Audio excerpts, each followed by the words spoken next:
Hey, this is Jason from Fastback Studios, and I just wanted to walk you through our Fastback session here and kind of explain what we did for microphones and sort of some of the positions and some of the mics that I chose and why. And right here we have a really cool old harmonium.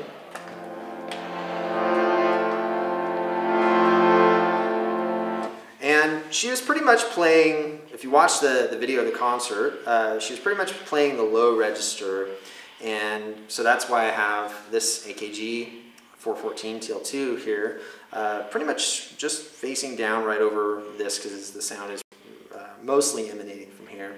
And this mic, this is in cardioid at the moment, and I have it rolled off about 150. And the idea is basically just to kind of capture, you know, the sound of the low register, and not too close so as to not be too, you know, too isolated of a sound, and not too far so it's not too roomy. Now, as we walk around, you're going to see a lot of mics, and they're all kind of bleeding into each other. This is a live performance. It's a little bit different, you know, than like a isolated studio recording where everybody's in booths and everything is super controlled.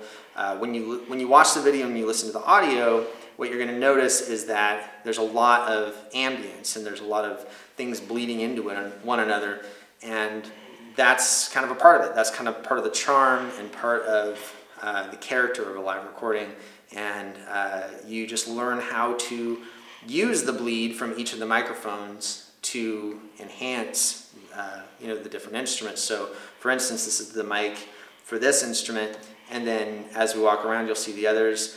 The vocal mic is going to be the room mic for this thing, and vice versa. So this is going to be a room mic for the other instruments that are across the room. This is a Gefell microphone, and it's a small diaphragm condenser, and basically it's just used as a vocal mic for her. So, you know, kind of pointed right up close to her. And then as we move over here, we have our Kawai grand piano. And she was sitting here singing. Pretty much most of the time she was about where I am now, pretty far back. And so, again, you're not going to hear the vocals be real close and super present with proximity effect. It's going to be more ambient and more, it's kind of more of a spot mic, just so that when she does her vocal, I can just lift it up in the mix a little bit, because a lot of it is going to be covered by the overhead mics. So, and then for, I don't know if you can get in here, there's a kind of a strange shot, but there's a pair of mics, the Josephson C42s in an XY, behind the piano under the lid. And those are basically just capturing, you know, the sound of the piano. There's definitely a lot of bleed into those. Maybe this time a little bit more than I would wanted, so I'm probably going to adjust that a little bit for next time. But this is our first go around, so a little experimentation. The piano being in the corner for sound is not ideal, but for the size of our room and having people in here for a live concert, it's kind of necessary. So we sort of just dealt with, you know, we dealt with it. Which is another point of live recording. The point is to capture the performance, but not interrupt the performance. So we don't force the musicians to do something that's out of the ordinary. We work around them, and that's very important.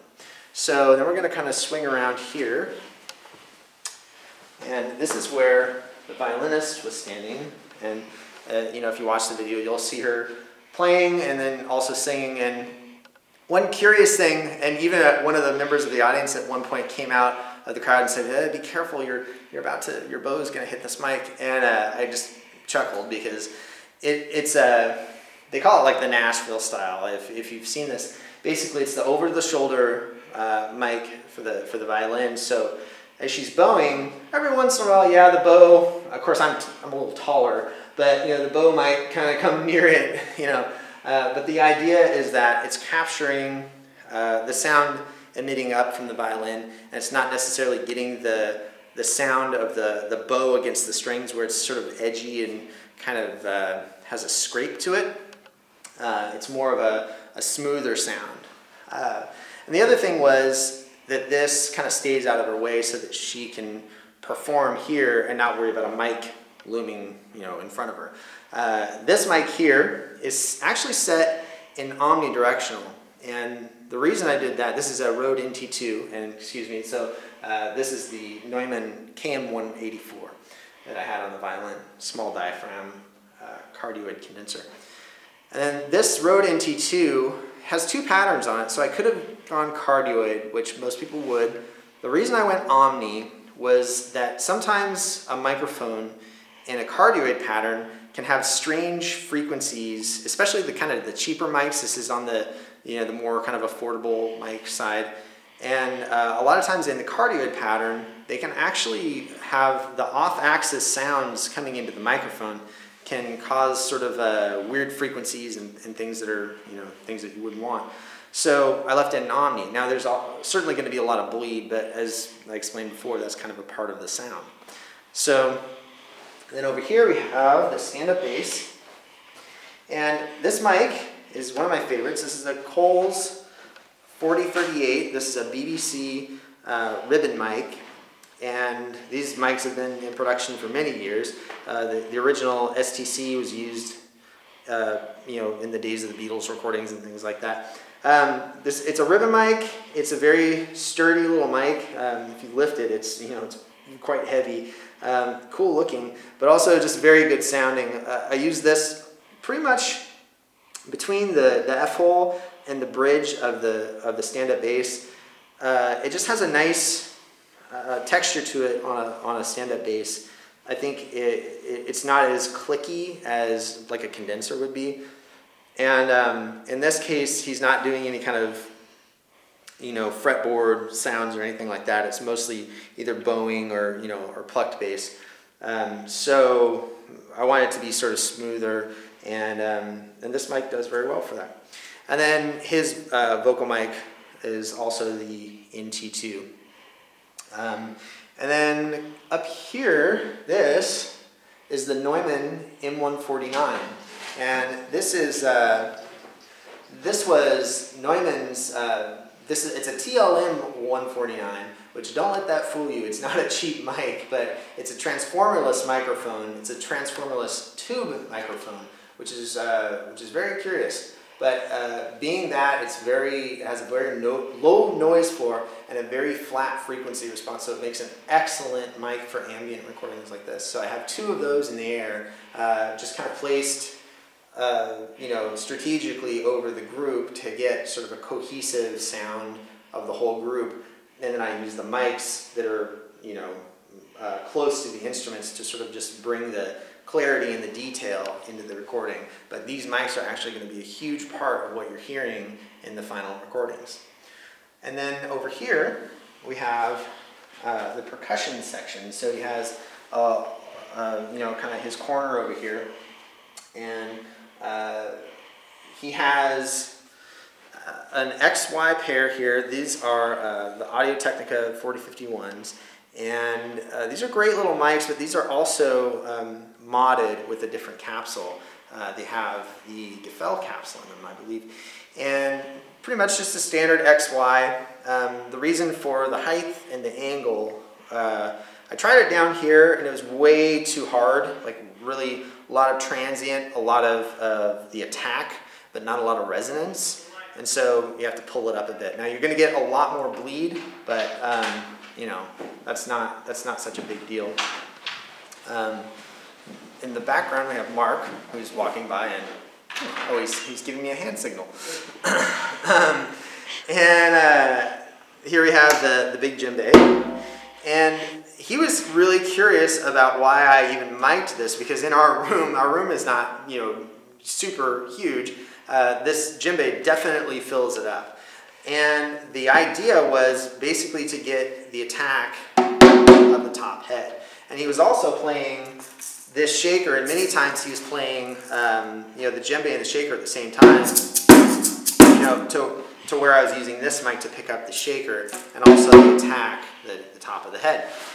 On the bottom of it, I don't know if you can see it or not, but there's a mic on the bottom of the djembe, picking up the resonance of the djembe and the low frequencies, and that's the Addicts D6, which is a great mic for that kind of thing. It picks up down to like 30 hertz, so it's fantastic for that kind of thing. Thank you, Mark, for adding that. I wish you had a camera. Is that GoPro still going?